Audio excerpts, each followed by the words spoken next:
Deadly crash on the 401. What we know about the collision near Gananoque and its impact on the country's busiest highway. Good afternoon. This is CTV News at 5. I'm Stefan Keys. We begin with what sounds like a frightening scene on the busiest highway in the country. A transport truck driving east all of a sudden crosses a grassy median and ends up hitting a car driving in the opposite direction. The driver of that vehicle did not survive. CTV's Dylan Dyson tells us more about what happened on the 401 between Thousand Islands and Gananoque. Stefan, traffic is moving in both directions now, but late last night and early this morning, all lanes were closed here on the 401 after a transport truck heading east crossed the median, hitting another vehicle and killing the driver inside. It was around 10 p.m. last night when eyewitness reports say the transport truck veered into the highway's grassy median, flipped on its side, and then slid into oncoming westbound traffic. OPP say the truck hit one vehicle, killing the lone driver inside. Two people inside the transport were taken to hospital with non-life-threatening injuries. There was a transport in the passing lane, and all of a sudden he swerved through the grass median, flipped on his side, and then slid into oncoming traffic. All the lights went off on the transport and the cars were coming from the other direction. Following the crash, eastbound lanes just east of Gananoque were closed until just before 4 a.m. this morning. Westbound lanes did not reopen until after 12 p.m. Police have not provided details on the victim at this time and say an investigation into the crash is ongoing. As of yet, no charges have been laid. Stefan. Thank you, Dylan. CTV's Dylan Dyson reporting near Gananoque. An Ottawa mom is speaking out after what most people would describe as inappropriate and unprofessional behavior by an Uber driver. She says the driver tried to get her 12-year-old daughter's number and alleges he returned to the house more than once with gifts. CTV's Katie Griffin has been looking into this for us. And Katie, while we don't know that driver's intent, it's fair to say it's an uncomfortable situation. Give us the sequence of events. Absolutely, Stefan. We're not identifying the woman or her daughter. She says without her knowing, her daughter ordered Uber Eats during a sleepover after midnight earlier this month, using her Mido card, a money app for kids, to spend and learn how to budget to open an account. Here's what happened next. She ordered Wendy's Frosties, and the delivery driver came in, dropped it off, and then about an hour later we got somebody was knocking on the door and rang the doorbell, and they found that there was a brown paper bag that said her name was addressed to her and said, "From your secret admirer," and it had candy in it. They didn't know who it was from, but installed security cameras the next night. Almost 2 weeks later, on August 16th, another bag was dropped off at 2:45 a.m., this time with candy, a $20 bill, and a phone number. They looked at the security footage, and her daughter identified him as the delivery driver. The camera also showed the same white car passing by the house several times in the overnight hours. He asked for her number to verify it was her, and she said, "Do you really need that?" And he said, well, you could either give me your number or you could give me the last 4 digits. And then he also told her and her friend that they looked very mature. In a statement, an Uber spokesperson says this behavior is unacceptable and has no place on the Uber platform. We take reports like this extremely seriously, and as soon as it was reported, the delivery person's access to the app was removed. The woman says she and her daughter have provided video statements to police and that they're investigating. We're still waiting to hear back. Stefan. CTV's Katie Griffin reporting live. Thank you, Katie. You're welcome. Turning now to the latest in Canada-U.S. trade talks. The deal is still in discussion before both countries sign on the dotted line. But with what's known so far, some are still worried that Canada may end up with the shorter end of the stick. We are now on day 2 of a 3-day pause on 50% American tariffs that were set to take effect yesterday. And currently both sides say they are making progress. Today's meeting has seemingly been the longest one yet. Steel and aluminum tariffs along with softwood lumber will be big hitters in this process. But the dairy industry also has concerns, with the White House wanting more access to the market, which could see more American cheese on store shelves. Keeping our quota system intact is extremely important, and not conceding market to other countries such as the U.S. in this case, as we did concede 4% of our national production a year ago at the last U.S. MCA negotiations. In addition to this, we know the Prime Minister has asked premiers to put American booze back on the shelf. CTV's Heather Wright has more on that. For nearly 18 months, it's been impossible to buy American alcohol at Ontario liquor stores. And while that could soon change as part of a trade agreement with the United States, it might not change what people put in their carts. I buy Canadian. I don't buy American. Last year, every Canadian province pulled American booze from store shelves in response to tariffs imposed by U.S. President Donald Trump. Those bans remain in place everywhere except Alberta and Saskatchewan. But as part of trade negotiations, Prime Minister Mark Carney has asked the provinces to resume selling American alcohol as a sign of good faith. Manitoba's premier says his province will oblige as part of a trade deal, but he has advice for consumers. Leave it there. If we put the booze back on the shelves, don't buy it, let it sit. It's advice many Canadians seem prepared to follow. Well, I won't be buying American booze at all. If they put it, we don't have to buy it. Others, though, more willing to begin purchasing American alcohol again. Because they have good wines. If they have a good bourbon, why not? More than $1 trillion worth of trade is typically done between the U.S. and Canada every year. And while liquor makes up a fraction of that, experts say this ban has been a popular and effective response. In the total terms of the trade deal, this is small beer, but it's symbolically significant. This has more leverage than it deserves to have.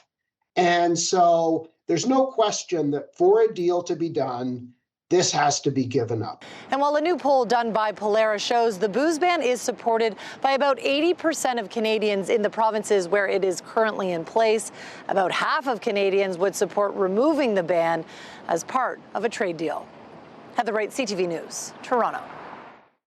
Ontario Education Minister Paul Calandra was asked about the labour unrest amongst some of the province's education unions this morning. He says he expects the school year to start as usual. I still remain very optimistic, to be honest with you. We've engaged, I think, in over 40 different sessions on bargaining. I know that there is some voluntary arbitration that is also happening. Earlier this week, the heads of several teachers and education unions said that strike action is not off the table if they fail to carve out new contracts with the government. The Ontario English Catholic Teachers Association is currently the only union engaged in active negotiations. Bargaining was paused for all other unions over a dispute regarding which issues are negotiated with the province at a centralized versus local level. Most students in the province will head back to class on September 8th. In the meantime, the Ottawa Student Transportation Authority also says it's expecting a smooth start to the new school year. In the past, there have been a few bumps in the road with long-term and frequent route cancellations. But just yesterday, the OSTA sent notice to families that they have worked diligently to recruit and train new drivers. The full statement was sent to CTV Ottawa after asking if they had enough drivers for all. If he becomes mayor, Alex Lawson is promising to make rural infrastructure needs a priority. Lawson unveiled his rural platform today, making 19 commitments across 6 different areas, including vowing more attention to roads and other city infrastructure, as well as increasing road safety. He says rural communities need a bigger voice at City Hall. I wouldn't say that forgotten is a bad word. I mean, that is how a lot of the rural communities felt. Maybe not so much forgotten as not understood. I mean, the rural policy is going to do a lot of the same stuff that a lot of my other policies are going to be doing, right? It's going to be making sure that roads are safe, roads are maintained. People feel like money's being spent on getting the basics right and protecting them. Lawson wants to establish new service standards for farm business licensing and local ditch and drainage maintenance. Mark Sutcliffe, Neil Saravanamutu, and Jeff Leeper are also running for mayor, along with Zed Shabib, Peter Westaway, and Suraj Harish. Election day is October 26th. You see a maple leaf? Buy that. You see the stars and stripes? Maybe keep browsing. Coming up on CTV News at 5, Manitoba's premier says Canadians have the final say when it comes to what they buy. But is that enough to make Canadians feel good about a deal with few confirmed details disclosed? We'll take the pulse of Canadians and their trade deal comfort level with CFRA's Christy Cameron in just a few minutes. Jackie Perez has stepped outside and has our first look at the forecast. Jackie. Well, thanks so much, Stefan. That's right. We are hanging out at the Capitol barbecue patio where the sun is shining. It's actually quite warmer now than it has been earlier in the daytime. The good news is we don't see any precipitation in sight. I know yesterday there was a chance of showers and a risk of thunderstorm, but that is pretty much clear for the rest of this evening. Right now, temperatures sitting around 22 to 24 degrees. Things are going to cool down a bit as we get into our overnight lows, 11 for the overnight. Tomorrow's daytime high will be another 25-degree day. Lots of sunshine in store as well. It won't be until the weekend we could see the return of rain into the capital. We'll have those details for you and more in just a bit. Stefan. Thank you, Jackie. Here's a live check on traffic. On the 417, we're seeing major slowdowns around Parkdale in both directions. And if slow going from Catherine to Pinecrest, if you are westbound, eastbound is backed up from Greenbank to Parkdale and from St. Laurent to Innis. You're watching CTV News at 5.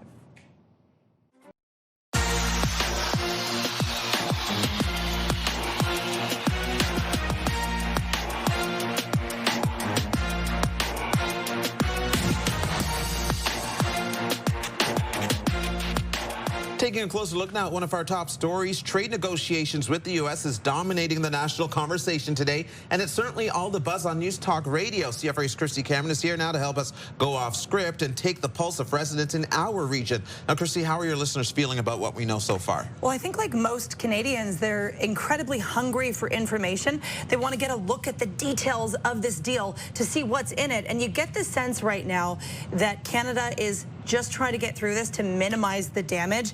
That leaves Canadians wondering what concessions were made and how much we can get these tariffs on things like steel and aluminum down. Now, on the booze front, as you know, that's been a hot topic. A lot of people were telling me today, if the alcohol goes back on the shelves of the LCBO, they won't buy it. I had Lisa Raitt on the show. She's a former Conservative cabinet minister, but she also sits on the advisory committee for Canada-U.S. economic relations. I asked her, should provinces be restocking American alcohol? Here's how she responded. In order to keep 338 tariffs away, absolutely. I have no quandary in that whatsoever. And I agree with what the Premier said. Those who wish to purchase California wine and Kentucky bourbon will go ahead and do so. And those who want to buy Crown Royal and Niagara wine, they're going to do so as well. Yeah, the Premier of Manitoba was very strong on this topic today and has said, you know, if we put it back, so be it. You don't have to buy it. It's your choice. Oh, I know. He also called Trump weak. He said that he was going to get slaughtered in the midterms. We haven't heard from Ontario Premier Doug Ford today. Now, this is just my opinion. My hunch is that he feels similar to Wab Kinew, the Manitoba Premier, because we know that Ford has been very staunch in the fact that he believes we need to stand up to the bully, that we really shouldn't take this lying down.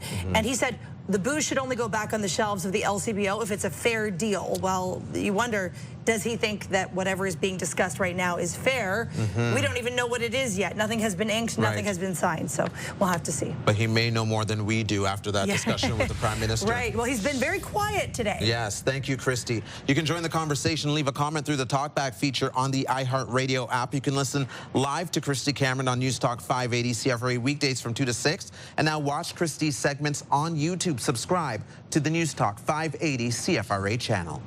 Congratulations to our 10 guests. They have a certificate for each of you to mark this. Coming up on CTV News at 5, living to 100 is rare, but having so many people in the century-old club all living in one place, also not so easy to find. We take you to the birthday bash in just a few minutes. Here's what you need to know. The Ottawa Redblacks hit the field in Montreal tonight. They're taking on the Alouettes at 7:30. You can watch on TSN, and if you're behind the wheel or on the go, listen on radio, TSN 1200. Coming up later tonight on CTV after the 6 o'clock news, E-Talk is on at 7. Then you can watch The Big Bang Theory at 7:30. Back-to-back episodes of Stumble begin at 8, followed by Happy's Place, Children Ruin Everything, and Traders Canada. Now for another check on the weather, Jackie is joining us on the balcony tonight. Jackie. Thanks so much, Stefan. As mentioned, should have brought out the SPF because the sun continues to shine. It's actually much warmer this early evening as opposed to earlier in the day. The good news is we are anticipating clear skies for the rest of the evening. Here's a live look through our Centennial glass sky cam. Yes, the sun shining over upon Sussex Drive. Current temperature is about 24 degrees, and these sunny skies will carry on into sundown, which is aimed for around 8 o'clock this evening. Now, clear skies is in the forecast. As we can see here, a little bit of cloud cover close to the valley, but Kingston, Brockville, Cornwall, clear of these clouds. Smiths Falls might get some in the midnight hour, but for the most part, Eastern Ontario is in for clear skies into the overnight, which is good news for us for our Friday. Yes, it will be sunny 7 a.m. tomorrow. You might want to bring a light jacket, though. It's going to start off at 13 degrees. While the winds will be fairly calm, we are warming up to 25 degrees, mainly sunny skies. The good news with this, we won't see much in terms of humidity. Maybe a degree or two is what it's going to feel warmer like, but for the most part, we are in for some seasonal conditions to kick off our weekend. Now in the valley, 9 degrees, not -9, 9 degrees overnight, 24 the daytime high and sunshine. And as we look towards the Seaway, it's going to be about 12 degrees overnight with a little bit of cloud cover, 25 degrees and mainly sunny skies for our Friday. A closer look at the weekend, though. Saturday is looking fairly similar, where Friday is looking similar, including Saturday, where we won't see much in terms of precipitation, but early forecast for our Sunday, it shows showers expected. We are anticipating 5 to 10 millimeters of rain moving through. Right now, there's no indication that we could see any thunderstorms moving in, but this could change. We are keeping a very close eye on this for you.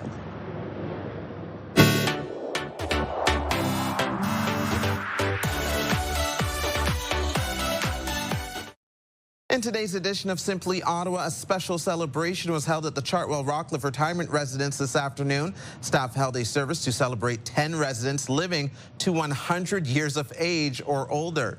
Congratulations to our 10 guests of honor. I have a certificate for each of you to mark this special occasion. And Ottawa Mayor Mark Sutcliffe presented each resident with a special certificate and a rose to honor the milestone, wishing each more years of good health and happiness. Here's what some had to say about living to more than 100 years old. Well, you have a perspective on what is valuable. And I think my children, grandchildren, great-grandchildren, those are the things that bring me joy. The ceremony included champagne, cake, and food in the garden with family and loved ones. Congratulations on reaching that milestone. And we want to hear your stories of people doing good, spreading joy, making a difference, or marking a notable achievement or birthday milestone or anniversary. We'll be showcasing stories that touch our hearts and make us proud of our city, Simply Ottawa. You can send your story ideas to ottawanews@ctv.ca. 1, 2, 3. Coming up on CTV News at 5, we take a look inside a former hotel in downtown Ottawa that will open as a new transitional housing complex. Today's cheapest gas price can be found at Stinson on Innes Road in Orleans. Regular gas there going for 163.3 cents a liter. We'll be right back. Here's another live look through our Centennial glass sky cam. The temperature right now, 24 degrees. And it's time now for a look ahead to CTV News at 6. Here's Patricia Bull. Thanks, Steph. Here's what we're working on for 6 o'clock. He asked for her number to verify it was her, and she said, "Do you really need that?" And he said, well, you could either give me your number or you could give me the last 4 digits. An unsettling situation for an Ottawa family. This local mom wants to warn others what we know about an Uber Eats driver seemingly wanting to keep in contact with a 12-year-old girl, as police now confirm they are investigating. Keeping our quota system intact is extremely important, and not conceding market to other countries, such as the U.S. in this case. Trade negotiations down to the wire. Long meetings are being held in Washington today. What we know so far about the deal that some think could have Canadians giving up too much. We have heard nothing. Nobody has heard anything about the testing. And some East End residents are angry. Work is underway yet again to determine whether their neighborhood is a suitable landing site for a 6th bridge linking Ottawa to Gatineau. The government allocated $221 million for the pre-construction phase for the project, and the investigations are underway, reigniting a decades-old debate. Well, all of that and more is coming up tonight on CTV News at 6. That's right after the early edition of CTV National News with Sandy Ronaldo at 5:30. Steph. Thank you, Patricia. Now the final 5 other stories we're following today. Oh, I think it's going to be a game changer. I think it's going to give them that hope. A former hotel in downtown Ottawa will open as a new transitional housing complex. The City of Ottawa purchased a property on O'Connor Street for $45 million, and with investments from all 3 levels of government, is getting ready to provide housing for families experiencing homelessness this fall. Takes on Campagna, Florio Chateau's done it again! Atletico Ottawa hosted Vancouver FC at TD Place last night. The team dominating the game, leading in the scoring with 3-0 at one point, and then scored again for a big 4-0 finish. The team now swaps places with Vancouver in the standings to sit in 3rd. Atletico will now hit the road to Calgary for their next game on Saturday. A class action lawsuit has been filed in Quebec's Superior Court over bogus cans of maple syrup which were allegedly diluted with cane sugar. The plaintiff originally filed an application for a class action suit in April naming the syrup producer Eriblier Steve Bordeaux. Now several major grocery chains have been named in the lawsuit, including Loblaws, Metro, and Sobeys. The filing claims they betrayed customers' trust. The suit is seeking refunds and $100 in punitive damages per class member. 1, 2, 3. News of a new splash pad is making waves in one Ottawa neighborhood, and the city councillor for the area says it has been a long time coming. Today's groundbreaking ceremony on Woodfield Drive celebrated the $575,000 project that will come to Medhurst Park. The new splash pad is a collaboration between the city, Hydro One, and the Tanglewood Hillsdale Community Association in Nepean.